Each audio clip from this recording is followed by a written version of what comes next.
Bom dia a todos. É um prazer estar aqui mais uma vez reunidos, né? Alguns de novo, outros pela primeira vez, para o nosso evento. Eu não vou me alongar, né? Eu sou Carol Aguiar, presidente da Angelman Brasil, e a gente hoje vai ter um dia com várias palestras, com especialistas em Angelman. A gente vai falar do cenário de Angelman, a gente vai ter a Dr. Bird falando das pesquisas, a gente vai ter especialistas da reabilitação, terapia ocupacional, fonoaudiologia. Eu queria lembrar a todos que hoje, às 18 horas, após esse evento do dia, a gente retorna para o Sinimbu, para o lançamento do livro infantil da nossa associação, que foi um projeto premiado num programa da Ambev. Então, eu conto com a presença de todo mundo de noite para o lançamento do Angelita Está Aqui. Mas eu já vou apresentar os nossos primeiros palestrantes. Carolina Ralfus, bióloga, aconselhamento genético. Dr. Fernando Koch, que eu acho que dispensa apresentações, eu acho que é o nome mais conhecido em síndrome de Angelman hoje no Brasil, né? E em outras tantas frentes aí. Vou passar a palavra para eles, para a gente não se demorar, porque eles têm coisas muito mais importantes a falar do que eu. Muito obrigado pela presença de todos e que a gente tenha um dia de troca de experiências, conhecimento e que seja proveitoso para todos. Obrigada. Vou fazer a apresentação dela. Bom, bom dia a todos. Tem algumas faces que eu estou reconhecendo aqui. Aí eu vejo que eu estou nesse campo há muito tempo.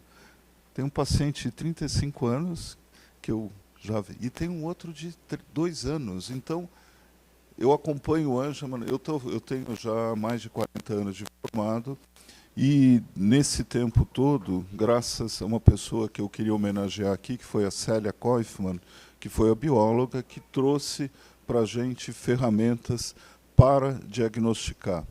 E ela, ao mesmo tempo, incentivou, e eu acho que ela tem um papel importante, em nos ensinar o reconhecimento clínico da síndrome de Angelman. Que todos, eu acho que no passado se passava por muito mais dificuldade nesse diagnóstico. Hoje em dia, o diagnóstico é mais acessível, mas ainda as pessoas têm muita dificuldade em entender mecanismos. Por que acontece, que tem dentro da síndrome de Angelman tem diferentes mecanismos genéticos e explicar isso pode não ser muito fácil.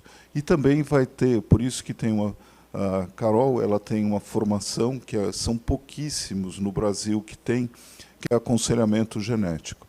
Aconselhamento genético nos Estados Unidos é uma coisa que existe há muito tempo, e tem um papel muito importante em fazer essa passagem de conhecimento, que é um conhecimento complexo, para as famílias. Aqui no Brasil, existe um único programa de aconselhamento genético, que eu acho que deve ter formado até hoje um pouco mais de 20 pessoas. Não chega a isso? Está chegando, 20. A 20 aconselhadores genéticos. E, atualmente, essa é uma área de atuação de biólogos. Existem geneticistas clínicos, eu sou neurologista e geneticista, mas não há médicos suficientes para assumir esse trabalho de diagnosticar, orientar. Então, a gente acha esse é um papel muito importante. A Carol terminou o programa de aconselhamento genético. Eu fui orientador dela, mas o talento dela não tem nada a ver com o que eu fiz. Ela é uma pessoa que tem uma capacidade de comunicação super grande, é super organizada e trabalha comigo já há 3 anos também. Tá bom? Então, vocês vão poder tirar muitas dúvidas com ela. E eu vou estar aqui nos bastidores e depois a gente pode abrir para perguntas e aí a gente conversa mais. Muito obrigado. Sucesso para o evento. Eu passo a palavra para a Carol.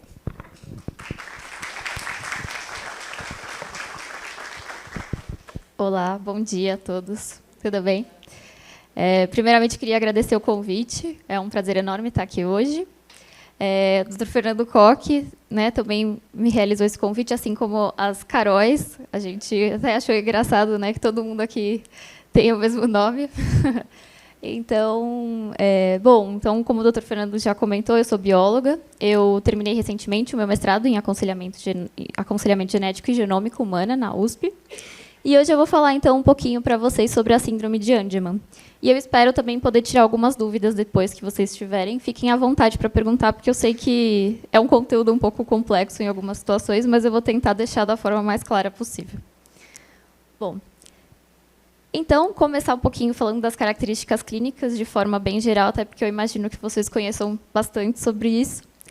Mas, de forma geral, então, as características da síndrome de Angelman estão ali ligadas ao atraso do desenvolvimento, então, tanto da fala, quanto motor, quanto intelectual. Os pacientes têm a apresentação da hipotonia, é uma hipotonia importante. Alterações de comportamento, então, a gente vê muitas vezes aquele sorriso, aquela risada. Outros pacientes podem vir a manifestar a agressividade e também a ansiedade. Alguns pacientes, não são todos, vão ter microcefalia, então uma taxa de 20% a 70% dos pacientes podem ter, que é quando a cabeça é um pouquinho menor, né, o tamanho da circunferência é menorzinha. Podem vir a manifestar epilepsia e alteração na marcha. Então, essas características, elas não necessariamente vão estar em todos os pacientes, mas a maioria deles vão ter essas alterações, e outros, inclusive, terão outras alterações além dessas. Então, uma das características importantes é que essas manifestações clínicas podem sim ter impacto do mecanismo genético associado à síndrome de Angelman. Então, eu vou mostrar para vocês os mecanismos, e cada um deles pode, sim, impactar um pouco nesse quadro, mas ainda não é exatamente bem determinado. Tá bem? Então, tem certas descrições de um mecanismo levando a uma característica clínica diferente, mas não acontece em todos os casos. Bom, então, só para falar um pouquinho dos números de Angelman, eu achei interessante trazer dessa forma. Então, aqui no Brasil, a gente tem uma estimativa de 12 a 13 mil indivíduos com síndrome de Angelman, então seria 1 a cada 15 mil nascimentos, então é um número realmente significativo. 1965 foi o ano da descrição inicial da síndrome de Angelman, que foi realizada pelo Harry Angelman. Então, na verdade, nesse ano foi quando ele fez a primeira descrição, mas não foi nessa data, nesse ano, que a síndrome realmente recebeu esse nome. Foi mais de 20 anos depois, um pouco menos, na verdade, de 20 anos depois, que realmente começou a ser chamada de síndrome de Angelman, mas a caracterização inicial ocorreu em 1965. Então, 4 é a média de idade em anos de os pacientes quando vão ter ali o diagnóstico. Hoje em dia, essa idade média vem caindo aí, mas, principalmente por causa dos casos anteriores, essa ainda é a média que mais ocorre em volta dos 4 anos que vem o diagnóstico. E 15...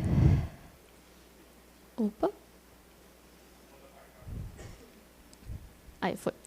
15, então, é o cromossomo que apresenta alteração da síndrome de Angelman. Então, eu vou mostrar para vocês um pouquinho, mas todas as alterações, até o momento conhecidas, porque vocês vão ver que tem um mecanismo que, na verdade, ainda não foi completamente elucidado, eles não têm certeza ainda como é que ocorre, mas todos os 4 mecanismos que eu vou descrever estão associados ao cromossomo 15.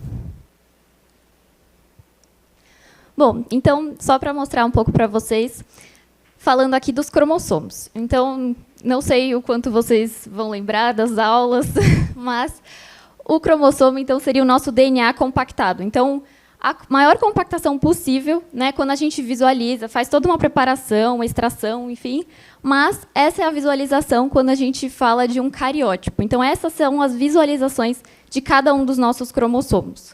Então, no geral, os indivíduos vão ter, então, 46 cromossomos, sendo 2 deles sexuais, que é o X e o Y, que a gente pode ver no cantinho inferior direito. Então, nesse caso, seria um cariótipo 46XY. Então, cada um dos outros 22 cromossomos são impares, são sempre observados impares, e ali no meinho tem o cromossomo 15. Então, esse é o cromossomo que vai estar associado à síndrome de Angelman. E aqui, só para mostrar um pouco uma figurinha, que depois vai ser importante para os próximos mecanismos. Para vocês terem uma comparação, cada cromossomo, quando a gente vê no cariótipo, eles fazem um bandamento que chama de banda G. Mas só para vocês verem como é que fica, ele fica com essas bandinhas coloridas. Cada cromossomo vai ter uma carinha diferente. Alguns são mais parecidos com outros, mas, no geral, todos eles vão ter essas bandas. E, no geral, cada um vai ter um bracinho mais comprido, menos comprido que o outro. E os bracinhos são essas divisões da parte superior e da parte inferior. Então, o cromossomo 15 ele tem um braço inferior, né, pela imagem, maior do que o superior. E é nessa parte inferior que vai estar as alterações associadas à síndrome de Angelman. E aí, aqui, só para mostrar, porque o que acontece? Diferente de outros cromossomos, existem outros que vão ter essa mesma alteração, essa mesma característica que o cromossomo 15. Existem regiões desse cromossomo que estão sujeitas a imprinting. Vou mostrar para vocês um pouquinho mais para frente. Mas o que significa o imprinting? Significa que, dependendo a origem materna ou paterna daquele cromossomo, vai ter impacto na expressão. Então, pode ser que seja exatamente o mesmo DNA, mas se ele tiver vindo da mãe, ele vai se expressar de uma forma, se ele tiver vindo do pai, ele vai se expressar de outra.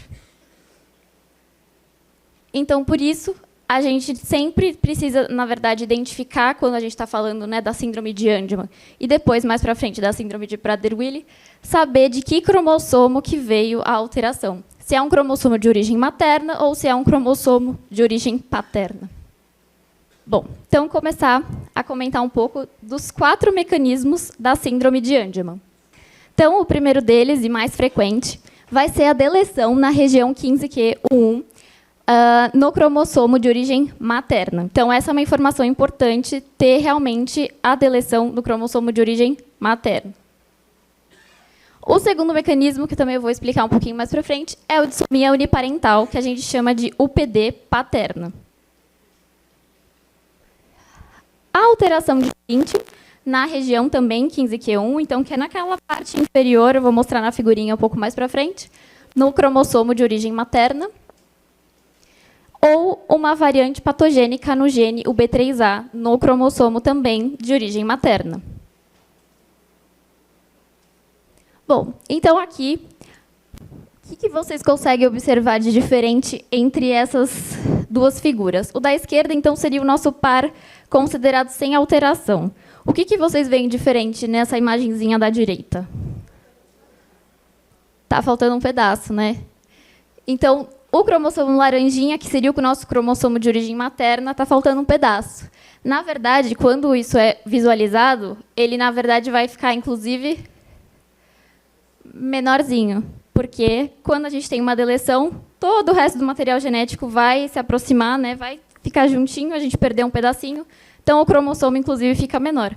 Só para explicar para vocês, essa deleção usualmente tem de 5 a 6 megabases. Isso não vai ser visualizado no cariótipo, naquela figurinha que eu mostrei antes. Outras coisas podem ser identificadas no cariótipo, tá? Mas aquela imagem é mais para ilustrar. Mas, de certa forma, então, o cromossomo 5 vai ficar um pouquinho encurtado, embora no cariótipo a gente não possa ver essa alteração. É muito difícil de ver. Bom, e aqui, o que vocês veem diferente nessa figura? 2 azuis. Então, a gente tem o que a gente chama de dissomia uniparental paterna, que é quando os 2 cromossomos, ao invés de ter um da mãe e um do pai, os 2 cromossomos identificados são de origem paterna. Essa é a UPD e é um dos mecanismos associados à síndrome de Angelman. E aqui, por fim, na verdade, por fim, não, tem mais um ainda. O que vocês veem nesses diferentes?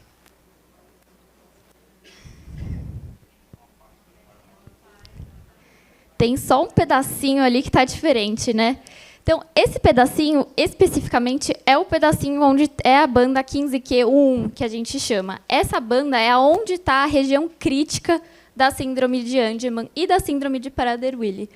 Então, nesse caso, não tem uma deleção, não tem uma UPD, mas a gente vai ver um defeito de imprinting. Então, Então, só esse trechinho, porque, na verdade, não é o cromossomo inteiro que é imprintado, são regiões, no geral, né, de outros cromossomos também funcionam dessa forma.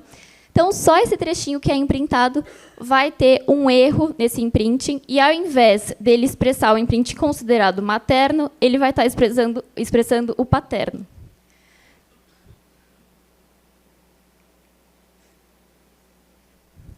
E, por último, então, o mecanismo associado a variantes específicas no gene UB3A. Esse gene, então, ele está localizado ali na região crítica, é um gene extremamente importante para a síndrome de Prader-Willi e Angelman, e, por isso, quando a gente vai ter variantes patogênicas na cópia de origem materna, essa variante pode levar a uma perda de função, então aquele gene não vai funcionar na cópia materna, e isso também vai resultar no fenótipo de Angelman.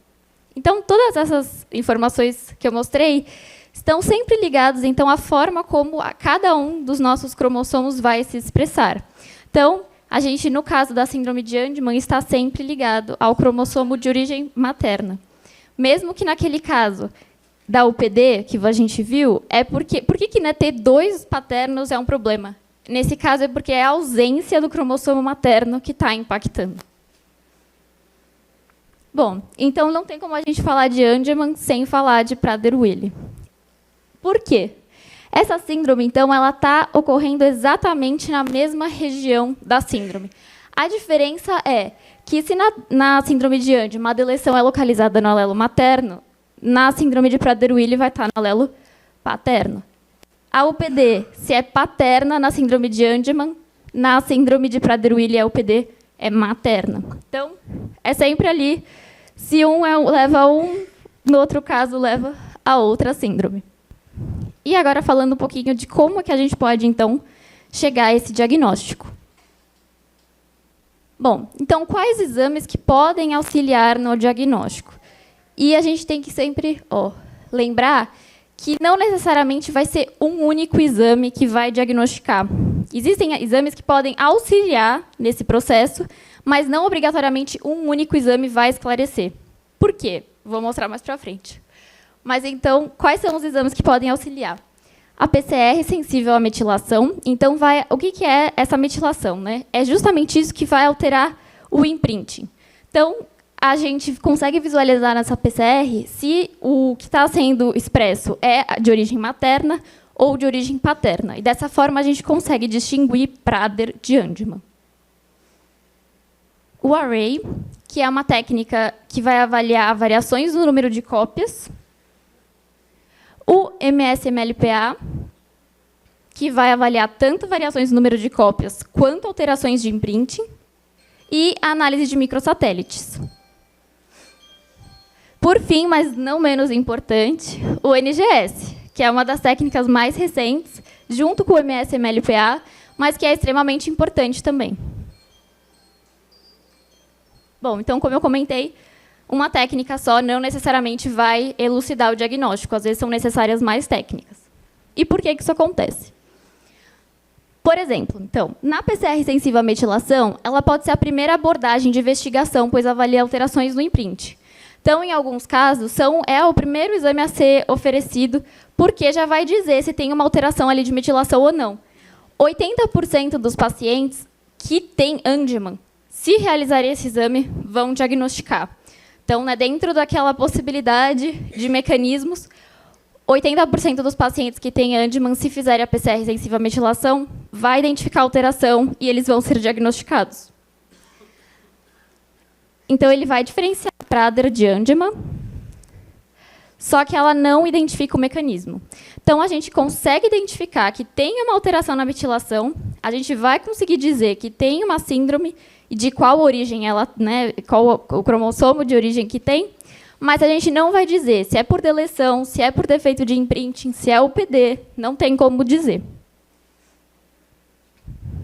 Agora, falando um pouquinho do array. Então, o array ele vai identificar alterações no número de cópias, como, por exemplo, as deleções, que eu mostrei lá no começo, que estão resultando na síndrome. Ele não diferencia, porque ele só vai identificar a presença da deleção, mas ele não vai avaliar a metilação. Então, a gente precisa de um exame que avalie a metilação para distinguir Prader de Angelman. E o SNP Array, que é uma variaçãozinha aí da técnica de array, ele pode identificar uma perda de heterozigose. O que é uma perda de heterozigose? Isso pode ocorrer em casos de casais consanguíneos, por exemplo, mas também pode ocorrer no caso de UPD. Então, quando a gente tem a perda, quando a gente tem 2 cromossomos de mesma origem, o que vai acontecer? Eles são exatamente iguais, e muitas vezes, tá? Não é 100% dos casos. Existe a possibilidade de hetero e isodissomia. Mas eu não vou entrar nesse assunto hoje, porque vai ficar um pouquinho mais complexo. Mas, então, ele pode, sim, identificar a possibilidade de uma perda de heterozigose e sugerir o PD. Mas, aí, posteriormente, outro exame teria que ser feito.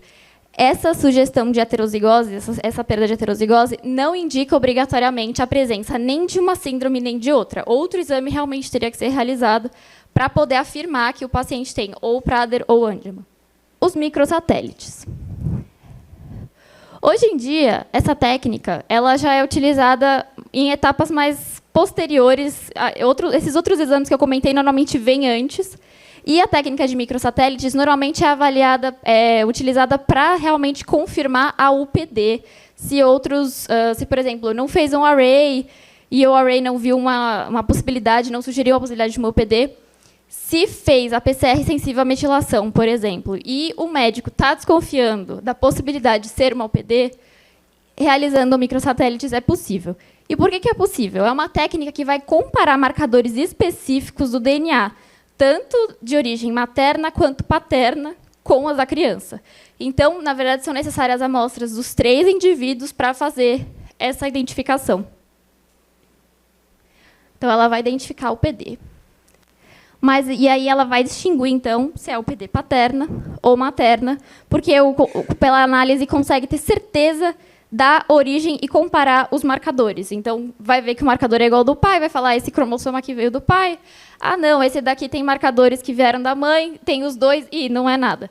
Não, esse daqui tem os mesmos marcadores em ambos os cromossomos, tem a mesma origem, então é uma UPD.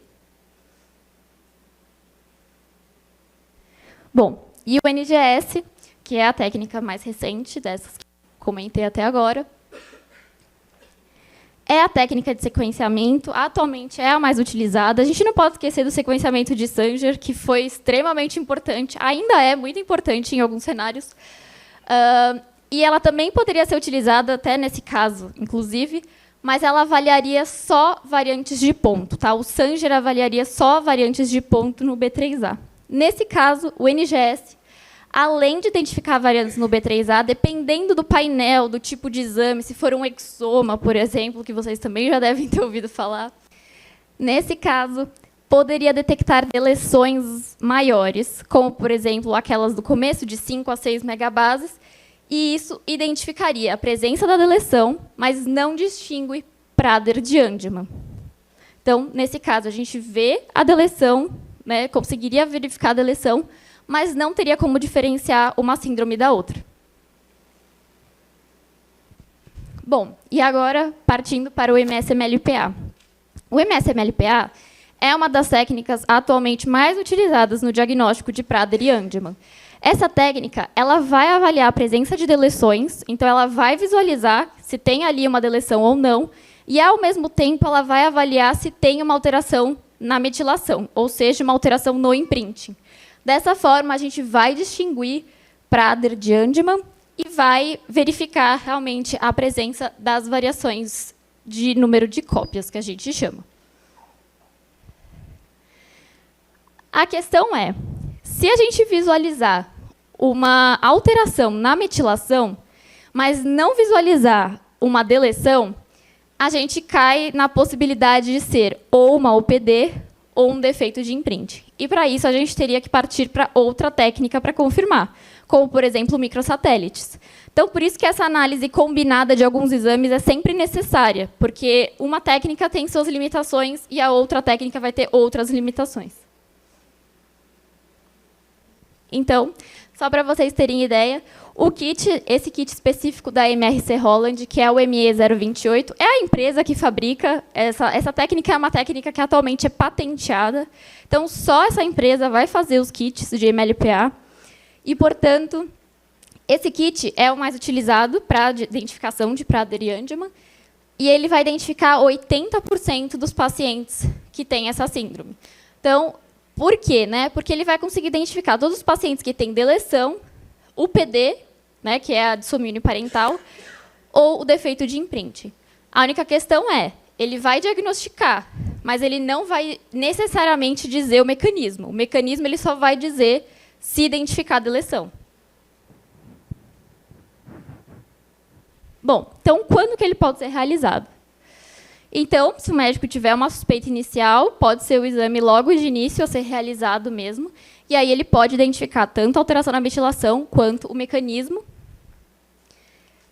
Após um array ou um NGS, então, por exemplo, fez o array, viu a presença de uma DEL, ou fez o NGS, viu a presença de uma DEL, mas precisa de uma segunda técnica para verificar a metilação, pode ser realizado o MSMLPA.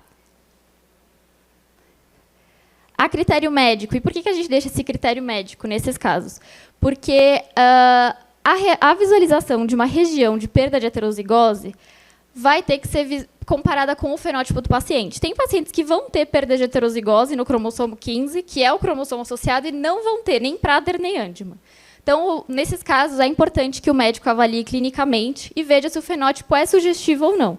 Então, se for, ele pode posteriormente encaminhar para uma análise de MSMLPA para ver se tem alteração na metilação. E, por fim, após uma PCR sensível à metilação, que vai já ter identificado qual das síndromes que é, mas não identificou o mecanismo. Então, quero ver se tem uma deleção, que é a grande maior parte dos casos, pode ser realizado em MSMLPA.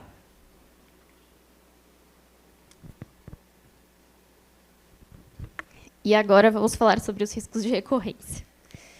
Então, eu já vou avisar que vai variar de mecanismo a mecanismo, tá? E, infelizmente, isso varia muito de paciente para paciente, a depender de outros resultados, tá? Às vezes, dos resultados dos genitores. Então, é mecanismo dependente. Então, cada paciente, cada família tem um risco de recorrência diferente da outra, na grande maior parte dos casos. Bom, então, começando pela deleção. Então, a gente voltou lá naquela figurinha que tem um cromossomo mais curtinho.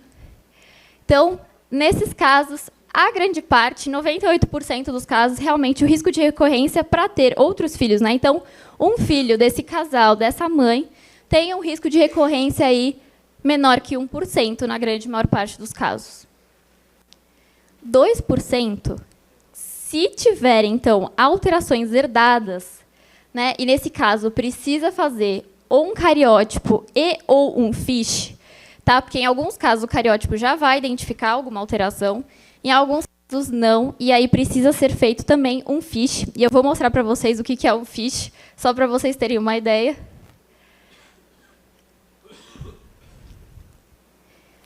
Para o PD paterna, então, 99% dos casos, a chance de recorrência também é baixa, é 1% dos casos. Mas, nesse caso aqui, então, tem que ser realizado o cariótipo do paciente para poder confirmar realmente desse risco de recorrência de menos de 1% e realizar também dos genitores. E, nesse caso aqui, não é só do cromossomo materno, tá? Não é só a análise citogenética materna, tem que ser realizado a paterna também. Porque, nesse caso, são casos bem raros, mas é possível que, nesse caso, tenha impacto, sim, de alterações paternas, levando aí a um impacto, né, na formação dos gametas, resultando em Angelman. Então, aqui, só para a gente lembrar do cariótipo, esse é o cariótipo que, então, seria necessário realizar para os genitores. E o FISH. Esse é o FISH, deixa eu ver se dá para mostrar para vocês. Eu não achei uma figurinha bonitinha do cromossomo 15, mas só para explicar para vocês, então eu peguei uma figurinha que mostrava do cromossomo X. E aí, o que vocês podem ver, né? O FISH, ele vai literalmente fazer os cromossomos, regiões dos cromossomos brilharem, tá? Eles fazem sondas que vão se ligar a regiões específicas dos cromossomos. E aí, o que acontece? Na hora que a gente olha isso no microscópio, a gente consegue visualizar em que trecho do cromossomo essas sondinhas estão brilhando e estão grudadas. Então, o que acontece aqui? Aqui a gente pode ver... Tem pointer nesse aqui? Acho que não, né?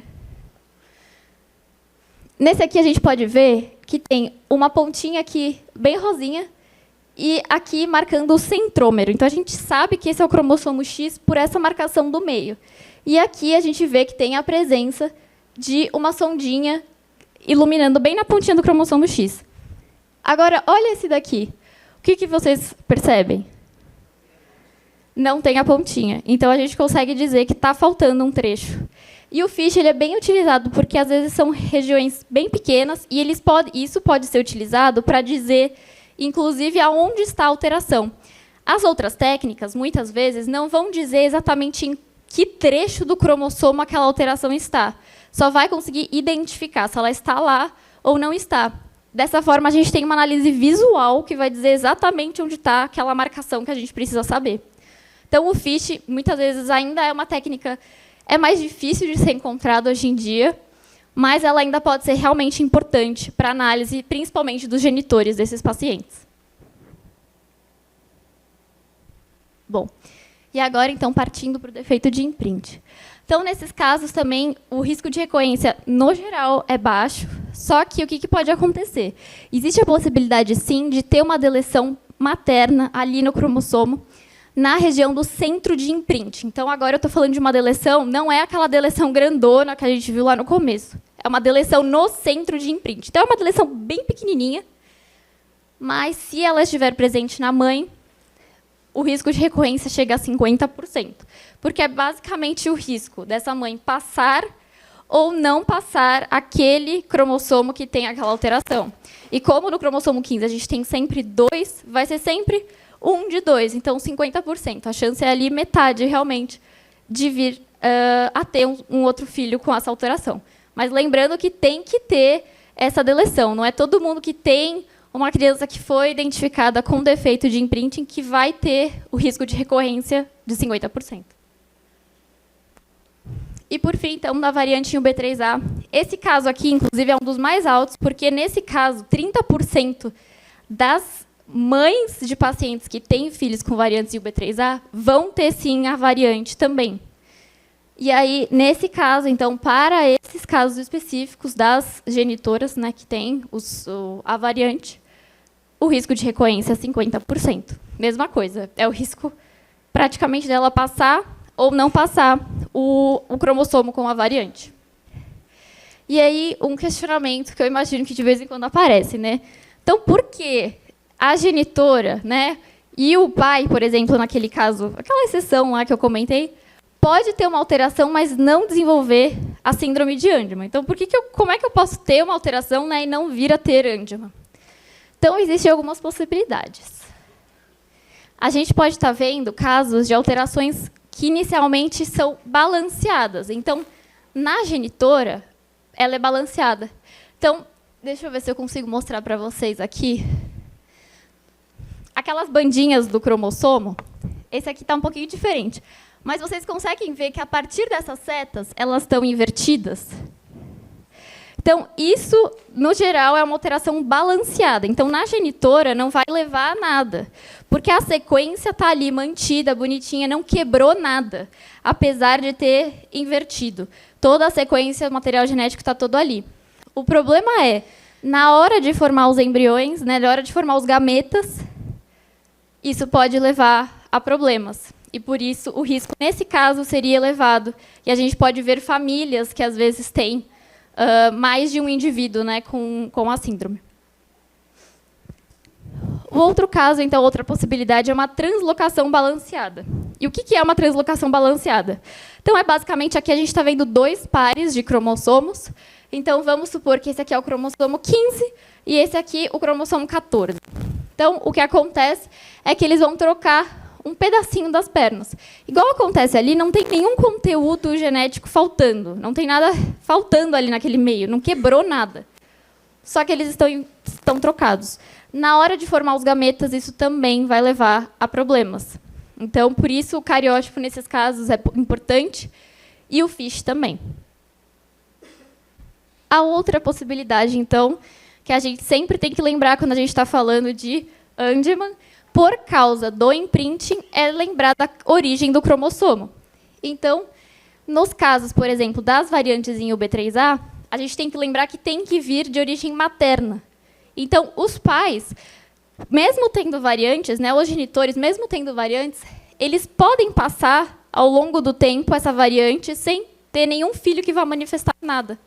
Então, nesse caso aqui, eu não sei o quanto vocês estão acostumados com um heredograma, né? Isso aqui é como se fosse uma árvore genealógica, mas esses indivíduos com a bolinha seriam indivíduos que estão portando essa variante, mas sem ter fenótipo. Então, o que a gente pode ver é que lá em cima os quadradinhos são os homens e as bolinhas são as mulheres.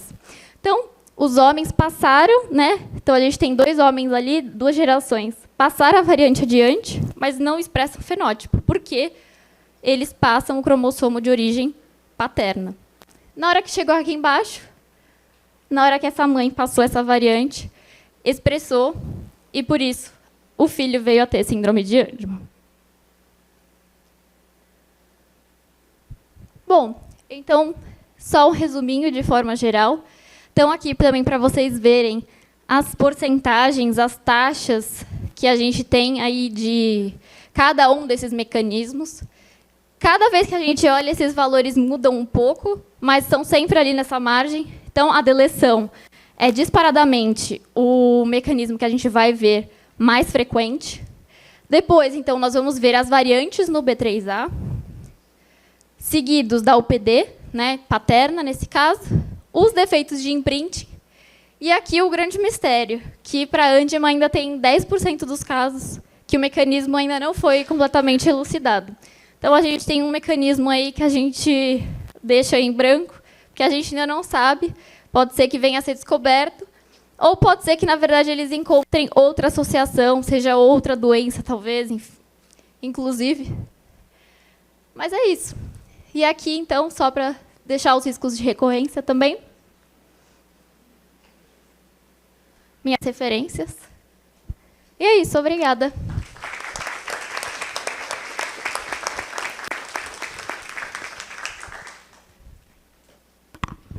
Bom, a gente pode abrir para perguntas, devem ter muitas. Essa aqui, eu já vi muitas aulas de Angelman, mas eu nunca vi uma tão completa. E eu volto e meio falo com a Carol, mas para que fazer cariótipo? Tá bom, já está diagnosticado. Ela fala, não, tem que fazer. Eu aprendo muito com ela. E a história do FISH, que talvez vocês estejam ouvindo agora, é um exame que o acesso aqui no Brasil é muito difícil. Então, isso, para quem não fez ou que não ouviu falar, não se aflija tanto. A gente está trabalhando com o risco, como ela falou, é um risco individual. Atenção para o B3A, acho que é importante, porque se a mãe for portadora e herdou do pai, aí você você teria um risco dela ter mais de um filho com a mesma doença. Acontece, às vezes, alguns problemas que a Carol não falou, e foi bom que ela não falasse, que às vezes se encontra uma variação no B3A que é de significado incerto. Você fala, isso dá ou não dá doença? Muitas vezes você olha, não, isso aqui não tem jeito, é o responsável. Outras não. Aí a gente tem que fazer malabarismo. A gente uma vez testou a mãe tinha, foi testar os avós, os pais da mãe, eles não tinham alteração. Então, isso provavelmente foi uma mutação transmitida pelo pai, mas o pai não tinha, era de novo. Então, cada caso tem que ter um cuidado adicional. E para aqueles que tiveram dificuldade em conversar, mesmo entre os geneticistas, isso não é uma coisa assim muito automática de falar assim, não, aqui eu tenho que fazer isso, isso, isso. E aquele quadrinho final, eu acho que você podia... ela resume bem os passo a passo disso. Tá? Eu acho que ficou bem clara a explanação da Carol. Ela não falou muito da clínica de Prader-Willi, mas vocês devem saber que é uma clínica bem diferente, né? Eles são mais hipotônicos, têm uma dificuldade de sucção no início da vida e depois eles desenvolvem o quadro seguinte, que é obesidade. Muitas vezes as mães perguntam assim para mim, quando tem um resultado que é não sabe que tem uma deleção, mas não sabe o mecanismo. O que é pior? cada qual tem sua particularidade, né? E não dá para a gente dizer assim, se eu tiver que torcer para alguma coisa, o que eu vou torcer? Eu vou torcer para não ter, né? Não para ficar dizendo o que é pior. Cada qual tem sua particularidade, mas as doenças são bastante diferentes, eu acho. Então, clinicamente, na maioria das vezes, dá para reconhecer, mas, de qualquer forma, é necessário esse passo a passo. E talvez assim não tem nenhum desses exames que não possa pedir um segundo, seja para confirmar o mecanismo, seja para avaliação de risco. Porque se você encontra uma mutação no B3A, é recomendado testar mãe, para saber se existe um risco disso ser transmitido ou não. Se você encontra o mesmo esse exame, que é o MS-MLPA, que estuda metilação e deleção, que talvez seja o exame, se perguntar assim, qual é o exame de entrada ideal para começar, eu diria que é esse. Mas não vai achar o B3A, não vai conseguir identificar. Então, a gente cabe, mas considerando que a chance maior nessa lista primeiro, deleção, dissomia uniparental, e o B3A está com perto de 10, 11%. Esses números podem ter mudado também, porque no passado o acesso ao sequenciamento do gene era muito mais difícil. Hoje em dia ficou. Você fazer o sequenciamento de B3A por Sanger não era uma coisa. Era menor, já subiu. Você está com. Era 7%, eu acho. E agora isso ficou um pouco maior. Mas, assim, muitos talvez tenham feito, quando fala sequenciamento do exoma, é sequenciar todos os genes, e também você consegue ver se tem uma deleção ou uma duplicação. Mas eu não consigo, habitualmente, olhar se tem uma dissomia uniparental. Bom, vocês devem estar com a cabeça fundindo agora de todos esses nomes, dissomia uniparental, B3A, alteração do centro de metilação e assim por diante. E, graças a Deus, eu tenho a Carol para me ajudar quando preciso resolver essas coisas. Perguntas? Eu queria fazer a seguinte, curiosidade mesmo. A minha filha é de deleção. Sim. E foi o doutor que a diagnosticou pelo laboratório, pelo Mendelix. Depois eu te conto a história, você me ajudou demais. E é o seguinte, a minha dúvida é com relação a quando que acontece a deleção. Se é no momento da fecundação, se é no momento da formação dos gametas, como é que é? Na formação dos gametas. A formação dos gametas. Em tese, poderia ser, você pode ter mosaicismo, né, que é um mecanismo. São duas coisas. Quer dizer, quando a gente fala uma mutação de novo, quer dizer que ela aconteceu provavelmente na formação do gameta. Mas os geneticistas sempre gostam de complicar. Mas você pode ter nas suas gônadas mais uma linhagem de células com essa deleção. Daí porque 1%. Tá? Então, nunca ninguém vai dizer para você que o risco de repetição é zero, mesmo que você faça todos os exames, porque tem essa área de incerteza que é raro. Mas, por outro lado, algumas doenças genéticas decorrem de defeitos que acontecem após a fertilização. Aí é numa linhagem de células, mas isso eu imagino que seja, não sei se já foi visto em Angelman ou Prader.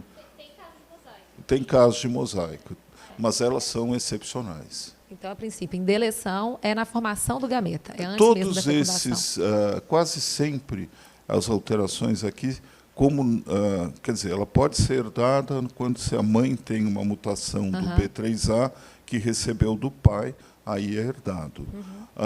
Se tiver uma translocação desequilibrada, vai ser herdada. Então, o que a gente busca no aconselhamento é definir se um desses mecanismos envolve uma alteração que traz um risco maior de repetir. Tá? Mas a história, talvez vocês conheçam famílias que tenham mais de um indivíduo com Angelman. Nós com 3. Tem uma família que é amiga da Carol que tem 3 já. Tem 3. Mutar. E é o B3A. Então, a responsabilidade de orientar nesse sentido é grande. Centro de imprinting é um mecanismo e E aí depende desses outros exames complementares. Mas o B3A é talvez a condição. Aí você pode dizer para... mas eu não vou ter mais filho, mas isso pode envolver risco para a família. No Então, caso do B3A. o B3A, eu acho que sim, tem que investigar. No caso de deleção, não tem risco de continuação na linhagem. O risco que ela falou ali... É esse mini de 1%. Mínimo. Mas não é que... Aham.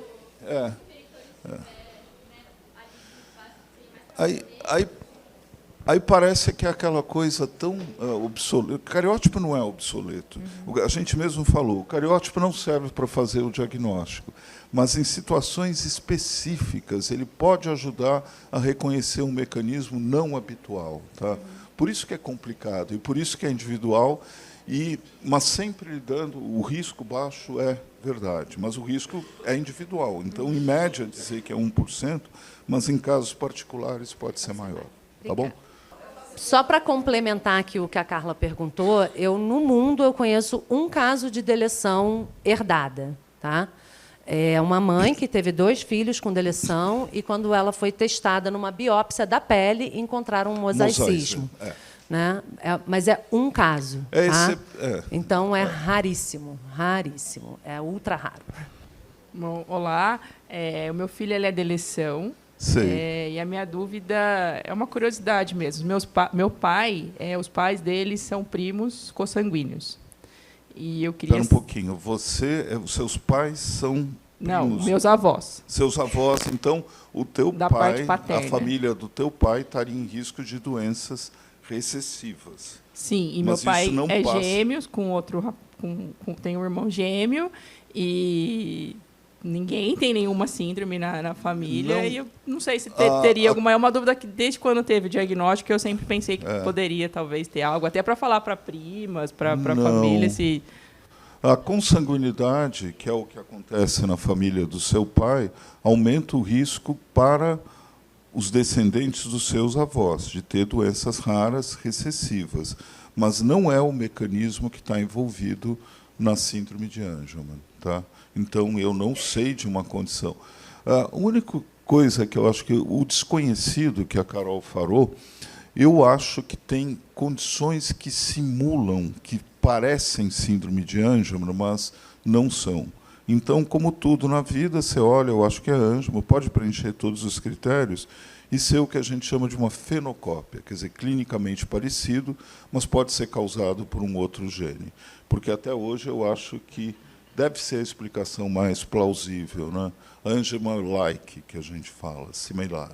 Tá? O exame dele deu deleção. Deleção. É o que eu não sei, mas a maioria das pessoas que estão aqui devem ter tido o diagnóstico, e pode ser por diferente mecanismo. Pode ter feito pelo array, pode ter feito pelo exoma. O dele foi metilação pelo Mendel. Parece que eu estou fazendo propaganda aqui. Obrigada, doutor. Imagine. O diagnóstico do Mendel. Aqui. É. Eu vou chegar em você, Carol. Boa tarde. Seu nome qual é? Bom dia, eu sou a Alessandra. Bom dia. Imagina, eu sou mamãe da Fernanda, a Fê tem 12 anos, e é por dissomia uniparental. Sei. E ela fez até os exames na USP. Com a Célia Kaufmann, isso. Que eu falei aqui no começo. Isso mesmo. Hoje ela tem 12 anos e eu tenho um outro de 11, que graças a Deus eu não sabia ainda, e ele não veio. Sim. Né, ele é típico, não tem nenhuma deficiência. E aí, nessa questão, eu pergunto, o pai pode carregar ou não? Não. Por ser dissomia uniparental? A Carol não falou exatamente isso, mas a dissomia uniparental, aparentemente, tem um aumento de risco com a idade. Continua sendo isso? Particularmente... Idade da mãe ou do pai? Da mãe. É mais comum da mãe, que seria Prader aí, né? Seria... Parece... Que existe um trabalho que existe um risco para o PD em Angelman, né? Que veio de origem paterna. Então existe sim um risco, mas assim são pouquíssimos casos. Então são casos excepcionais mesmo que tem uma alteração vinda do pai. Tá, mas é raríssimo. Porque assim, eu sempre o mecanismo, a idade avançada, a idade materna aumenta o risco de na formação do gameta materno, do óvulo, haver uma não disjunção, haver a passagem de 2 cromossomos. É o que leva à síndrome de Down, por exemplo. Então, síndrome de Down, todo mundo sabe, trissomia do 21 tem um risco aumentado pela idade materna. Mas uma dissomia uniparental materna não leva a Angelman, leva a Prader. E Prader tem um risco para a dissomia uniparental maior, que aumenta com a idade. Ela fez 2 exames que comprovaram o Angelman com a dissomia uniparental. Isso. Mas eu fico sempre na dúvida, porque assim, a Fê não tem epilepsia, né? Ela não tem. A gente não falou das diferenças, mas você está certa. A dissomia uniparental costuma ter um fenótipo mais brando. E até você fala, será que é Angelman mesmo? Mas tem uma compulsão alimentar terrível. Ela está com 1,70 m, 97 quilos, ela é obesa. Mas também não está com medicação, risperidona? Não, também tem, mas ela já nasceu com 4,300. Ela sempre foi um bebezão. Então, ela já, né? Enfim. Então, e a gente vai ver que cada um é Angelman do seu jeito, né? Então, não queira que, pelo fato de ter Angelman, que sejam fenocópias. Se nem gêmeos idênticos são idênticos em tudo, o que vocês podem imaginar aqui? Não, tá ótimo. Obrigada. Tá bom? Carol, sua vez. Depois a gente circula e falta você.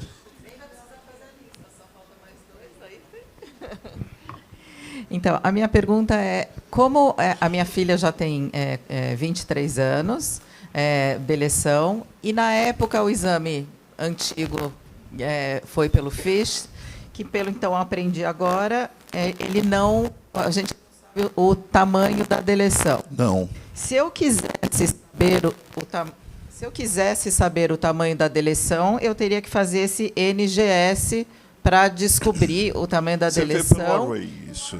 E a minha dúvida é, para a vida familiar, faz alguma diferença a gente saber o tamanho? Porque eu vejo no nosso grupo, às vezes as pessoas perguntam, e o tamanho da deleção e tal? Eu, como não sei, eu fico sempre pensando, tenho que saber? Muda alguma coisa? Tem deleções que são em torno de 4, tem outros maiores em ponto de 6. Se tentou identificar que os de 6 teriam mais risco, mas não tem nada muito demonstrado. Tá? Então, o tamanho da deleção, aparentemente, não tem um impacto. Não muda a vida familiar, você saber que tem mais, expectativas, o que se preparar, nada disso. Seria um traço fenotípico, talvez? Alguma característica.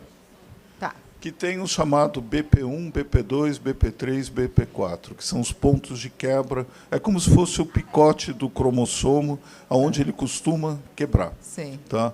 Tem pessoas que têm uma deleção somente desse começo, BP1, BP2. É um fator de risco, é do 15, está tudo lá, é um fator de risco para transtorno do neurodesenvolvimento, mas são coisas muito leves, nada que pareça com Angelman. Tá? Sim. Mas se essa deleção é maior, eu pego o BP2 e o BP3, que dá em torno de 4... Você tem? Tá. Mas a gente não queria entrar muito nesses detalhes. A minha dúvida era só mas não faz diferença. Na vida adulta, você fala, você presta atenção nisso por causa de tamanho de deleção, nunca muda nada, então está tudo bem. Ainda bem que está aqui, ela me salvou aqui. Essa é a grandona, essa é a que tem, que é um pouco menor.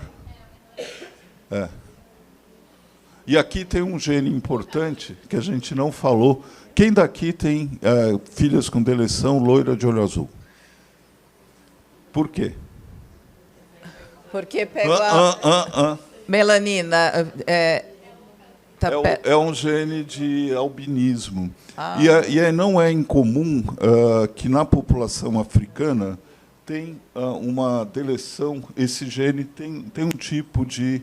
É mais frequente mutação nesse gene. E a gente teve caso de pai que fica enfurecido com a mãe, que eles são negros, e tem uma filha loira e de olhos claros, porque tem a deleção e tem ainda, herdou do outro genitor, a deleção daquele albinismo, que é o albinismo amarelo. Lembra o Civuca, todo mundo sabe quem é o Civuca, é um albino com características africanas e que decorre de uma mutação que é frequente na população africana. Mas aí eles têm que ter as duas cópias. Mas se tem o azar de ter Angelman, que deletou uma cópia inteira, mais isso, então é mais frequente, tanto em Prader quanto em Angelman, ter o que diferencia a deleção de dissomia é uma frequência maior de cabelos claros, olhos azuis, e aí fala, como é que tem esse alemãozinho aqui? Agora, não é para achar que é não paternidade isso. Não é do papel. Não. Acho que é você agora, Ana. Bom, obrigada, bom dia. Minha dúvida é um pouco mais geral. Pensando nesses possíveis exames, pensando hoje Brasil, pensando na atenção básica, suspeita, qual a sugestão de encaminhamento? O que está mais acessível de uma primeira ponta ou é tudo via particular atualmente? Não, como é que é? Eu sei que a Fiocruz tem feito, mas seria o primeiro caminho, e depois realmente partiria para os demais. Partiria para os mais. Os planos de saúde cobrem array, cobrem exame de MLPA. Eles estão cobrindo exoma para pessoas com deficiência. Então, isso mudou nos últimos 3 anos. Então, plano de saúde. O SUS tem políticas de implementação para diagnóstico e tratamento de doenças raras. E isso é uma coisa que interessa a toda a comunidade em geral de doenças genéticas, mas é lento. Já existe uma política, mas geneticistas que trabalham no SUS não tem. Aconselhadores genéticos que trabalham no SUS não tem. O que é? Não é, mas o acesso é difícil. Ali não é, e é subfinanciado, né? Então, enquanto começa com... Agora, se chegar para se manter um programa de atenção, tem que ter alguma fonte de financiamento, e o SUS não financia. Então, a gente trabalha lá, faz exame, e aí quem estava, acho que era ali atrás, depois você, tá bom? Aqui, é feito aqui. Não sei, aí deve ter outros lugares. O MS-MLPA. É que o exame, hoje em dia, é suave oral, né? Assim, né? Tem lugar que pede ainda para ser sangue pela qualidade. Mas a gente... Pode estar em qualquer lugar que... E as pessoas têm o maior preconceito com a amostra de suave oral. Então, recomendação geral. Suave, cotonete na boca é melhor que sangue, tá? E a gente não vai... que eles ficam achando, a boca tem bactéria, vai atrapalhar o exame. Não, é melhor, funciona super bem, é estável. Só para contar para vocês, a hemácia não tem glóbulo, não tem DNA, o glóbulo vermelho. Quando você colhe sangue, tem um monte de sujeira, que são as hemácias, você vai ter uma porçãozinha de glóbulos brancos que tem DNA. No SWAB, todas as células têm DNA. Mas aí por uma outra razão. Fala. Oi. Tudo bem? Tudo. Eu sou Marina, eu sou irmã de um homem com síndrome de Angelman. E aí eu fiquei... Quantos anos ele está? Ele tem 30. 30. E eu tenho 33. E aí eu não peguei qual exame eu tenho que fazer para descobrir o meu risco de recorrência de eu vir a ter um filho com Angelman. Aí eu preciso saber qual é o mecanismo da doença dele. Não sabemos, sei. Teria que testá-lo. Mas daí, no caso... Eu começaria com MS-MLPA. Mas aí quem testa é a minha mãe ou eu? Ele. Ele? O exame começa sempre por quem tem a doença. Tá. Se ele tiver o B3A e sua mãe tiver o B3A, aí você está em risco... não, ela não estaria em risco. Não. Se ela transmitisse o B3A para você, você teria Angelman. Tá, então, mas assim, ele nunca fez exame genético? Eu não... Ele fez, mas há 30 anos... O que era? Eu acho que foi o primeiro exame que teve no Brasil. Foi na USP que você fez? Bom, cariótipo não era, deve ser colher o pai, mãe e você tem que Aí tem que olhar. Hoje em dia, se você fala, olha, não sei, perdi, ficou no eu faria o MS-MLPA para começar. Mas aí quem faz é ele. Meu irmão. Você espera. Tá. Tá? Tá Você bom. não. Tá bom? Obrigada. Lá no fundo. Bom dia, eu me chamo Heloísa. Eu tenho 2 afilhados, no caso, né, dos mesmos pais. Umzinho nasceu sem o problema e o outro tem. Qual é a porcentagem desse que não tem, né, no caso, desenvolver futuramente nos filhos? Assim, isso passaria? Então, o aconselhamento é individual. Eu preciso saber o mecanismo aí, tá? Habitualmente, se ele não tem o risco de... Eu não consigo imaginar aí. Você tem... Não, dele ter do filho, um filho de um irmão saudável transmitir para o... Masculino. Achei que isso é muito baixo. Mais no caso feminino, no caso. Então, não, mas aí eu acho que não dá Não. para a gente individualizar. Eu preciso saber. Senão Entendi. vira uma coisa que... um achismo. De modo geral, o risco é muito baixo. Tá? Mas não dá para dizer que o risco é 0,000. Tá? Obrigada. Mais alguma pergunta? Tem espaço ainda? Acabando.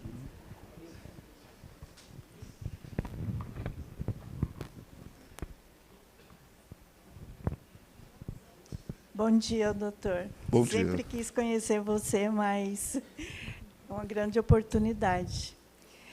Eu tenho gêmeos, Luca e Luíde, têm 14 anos, e a minha dúvida é o seguinte, quando adquiriu a síndrome, como eles eram de placenta separada, um não poderia nascer com a síndrome e outro não, ou não tem nada a ver? Não, depende dos gêmeos. Tem gêmeos que são geneticamente idênticos, aí a concordância deve ser alta, né? E agora, gêmeos, os gêmeos que são chamados fraternos, que são geneticamente diferentes, aí o esperado mesmo é que esse acidente não aconteça 2 vezes, que um deles possa ter a doença e outro não. Foi o que aconteceu. Eles são de dissomia parenteral. Hã? Parental. Dissomia uniparental. Isso. E o que acontece, ter 2 placentas não afasta a possibilidade de ser gêmeos idênticos. Tá? Então tem que, quando é uma placenta só, aí são gêmeos idênticos. Isso, eles não são idênticos, de placenta separada. Mas isso, placenta separada não quer dizer gêmeos fraternos, porque você pode ter a fertilização, a separação completa, implantar e serem idênticos, 2 placentas diferentes. Tá? Mas então você diz que eles são diferentes, né, um do outro. São. Então eles... Muitas pessoas falam que é igual, mas eu acho diferente, comportamento, tudo. Os 2 têm. Os 2 têm. Os 2 têm. Então... não, é que eu não estava entendendo. Aí eles são gêmeos idênticos, que foi um óvulo único com dissomia que se dividiu e formou 2 placentas, 2 embriões e os 2 com Angelman. Tá, entendi. Aí já... não sei. São muito parecidos. Toda mãe acha. Você conhece eles? Tá bom. Obrigada. Nada. Bom, e mais uma... Que horas é combinado de... Às 10 horas a gente vai para o café. Então tem um tempinho ainda. Oi, eu sou a Giovana, sou mãe da Ana Luísa, ela tem 8 anos. Ela tem dissomia também, uniparental. E tem as características, assim, tem característica de Prader-Willi, bastante. Até quando eu fui fazer o exame genético, o médico falou assim, a primeira suspeita foi Prader-Willi.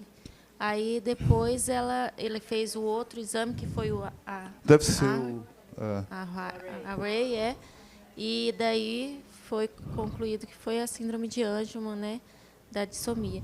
Aí ele me disse assim que talvez foi por falta de vitaminas. da parte da mãe. Aí é lenda urbana, né? Eu não sei. Aí eu fiquei meio, como, né? Não sei, né? Aí eu falei assim... Mas também por idade também não, porque eu era mais nesse caso, nova ainda, não. Né? Porque os outros, eu tenho mais 2, eles não têm nada, né?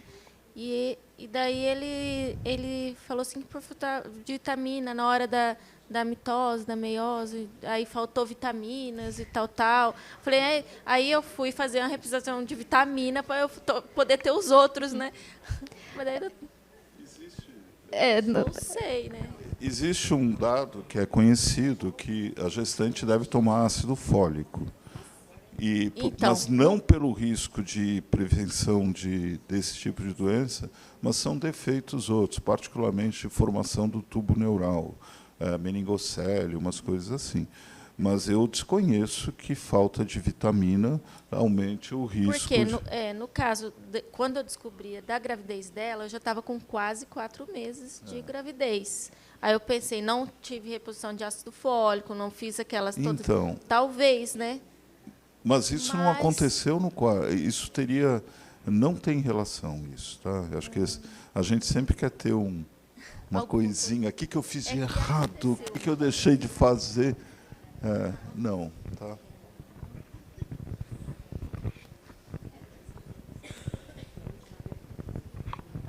Doutor Fernando, é uma pergunta, assim, eu acho que até para outras pessoas é mais ou menos como a dela, né? Que falta de vitamina e tal. A minha dúvida era a seguinte: eu demorei 1 ano para engravidar da Liz. E aí eu procurei um médico de fertilização e ele me passou uma medicação para induzir a ovulação. E eu usei, com 1 mês eu engravidei dela. Aí, nessa época, quando eu comecei a descobrir que a Liz tinha alguma alteração, eu fiquei pensando, com medo de ter sido essa indução de ovulação que pode ter feito isso. Indução de ovulação não, mas FIV aparentemente aumenta a chance. Fertilização in vitro. Ah, tá. Série de fatores, mas isso eu acho que eu nunca vi o pessoal que trabalha com fertilização in vitro comentar, mas tem dados mas é um risco baixo, né? Mas é sabido. Você tem isso? Sim. Não tem os dados, mas outras síndromes também, é só de várias condições associadas a alterações genéticas no geral. Imprinting, o PD também tem. E quem pensar em fazer clonagem de si mesmo, pense que vai dar tudo ruim, porque esses imprintings devem ficar enlouquecidos. Você vai ter as marcações maternas, então não queiram se perpetuar. Aí só mais uma coisa. Não, vai ser tudo atrapalhado. Não queira. Só mais uma coisa. Não tem esse lado de se imortalizar. A minha filha tem deleção, né? Eu fiz o exame com o doutor Fernando Koch lá.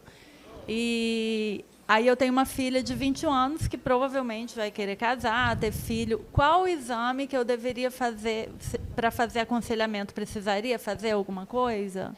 O melhor é ser primeiro nos genitores e não na sua filha. Então, não nela. A sua filha que tem antes já fez e tem deleção, certo? Tem deleção. O ideal seria testar a senhora, inicialmente, para ter certeza que não tem nenhuma daquelas questões de translocação balanceada. O risco é super baixo, mas o ideal é testar a senhora inicialmente. Testar, se não tiver nenhuma alteração dessas... O risco dela é igual ao da população geral. É igual ao seu ou aquela inversão do 7 lá que não pega no cariótipo. E que os relatos são razoavelmente altos. Mas será que em Vitória eu consigo fazer isso? Desculpa, onde? Em Vitória, Espírito Santo. Ou eu tenho que vir para cá para tentar fazer? Não, deve conseguir enviar. Não, pode ser o cariótipo. Para começar é o cariótipo, com certeza. Tá bom. Com certeza. Tá bom, obrigada. Mais perguntas aí? 1, 2, 3, terminando. Pronto. Oi. O meu filho é de ereção. E a gente fez a ventilação. Eu queria perguntar do tamanho da deleção, que você explicou que para o dia a dia não faz diferença, mas pensando em futuro, os tratamentos que estão vindo de ASO, pode ser relevante saber o tamanho da deleção? Olha, o ASO não vai servir muito para isso, porque talvez o ASO funcione para o B3A, que aí o ASO atua num conserto de uma coisinha bem pequena, tá? Existe a possibilidade, isso é o que todo mundo fala, de repente ter uma cópia normal do cromossomo. Se eu ativar aqueles genes que estão inativos na cópia normal, esse seria um caminho.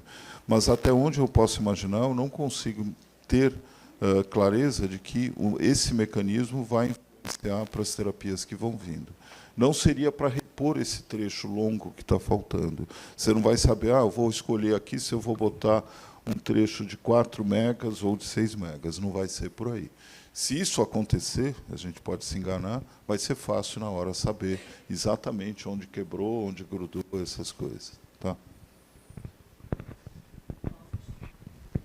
Só para responder um pouquinho a sua pergunta, o que a gente tem de ASO hoje sendo testado é para ativar a cópia paterna, tá? Então ele funciona sim para deleção. Hoje o que eu sei das pesquisas, eu tive agora no simpósio científico da ISF, que estão começando a se estudar os genes ao redor do B3A. Eles ainda não sabem qual é o efeito que a deleção desses genes tem no fenótipo, tá? Então eu acho que é mais saber o tamanho da deleção e os genes envolvidos vai ser mais importante quando a gente souber a função exata desses genes ao redor. Agora, o ASO atua, eu imagino que eles estejam trabalhando no centro de metilação, mas eu acho complicado, eu não consigo imaginar uma situação, mas isso é um assunto complexo. Né, Eu acho que essa é uma pergunta para a Dr. Bird na parte da tarde. Ela talvez esteja. Ela vai estar online com a doutora Adriana e ela é investigadora principal dos 3 testes clínicos de ASO na clínica de San Diego. Tá? Então, ela vai poder te responder bem aí quanto à questão das pesquisas de ASO. Ela vai, eu não sei o quanto que ela vai poder falar, né? Mas ela vai poder responder aí. Mas Obrigado. Eu acho que nessa questão do tamanho da deleção, hoje, no momento, não adiciona nenhuma informação, porque a gente ainda não estudou o que os outros genes podem acarretar aí. A gente sabe que tem um gene GABA, que talvez interfira aí numa epilepsia mais severa, o gene do albinismo, que aí pode influenciar muito na questão da visão, DVC, deficiência visual cortical, mas nada muito definido para dizer que hoje é importante saber o tamanho da deleção. Eu acho que, no futuro, daqui a uns 5 anos, quando eles tiverem estudado esses genes adjacentes, aí, talvez essa informação seja importante. Mas ninguém precisa sair correndo agora para fazer um array e ter uma lista dos genes afetados. Não, essa lista só atrapalha. Eu não quero ter... Acho que eu desliguei aqui. Não, pegar um array e tentar ler todos os genes que estão na lista lá é caminho para a loucura, isso. Bom, acho que a gente encerra aqui, então. Então tá. Muito obrigado aí.